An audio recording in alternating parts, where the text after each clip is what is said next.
என்புடை வந்தார் தம் முகம் நோக்கி என்கோலோ இவர்தாம் துன்புடையவரோ இன்புடையவரோ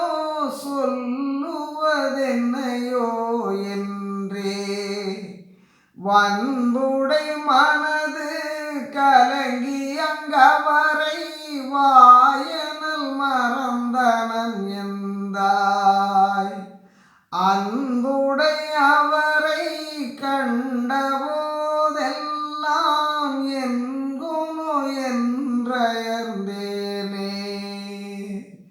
அன்புடை அவரை கண்டபோதெல்லாம் என்குனோ என்றயர்ந்தேனே என்புடை வந்தார் தம் முகம் நோக்கி என்கோலோ இவர்தான்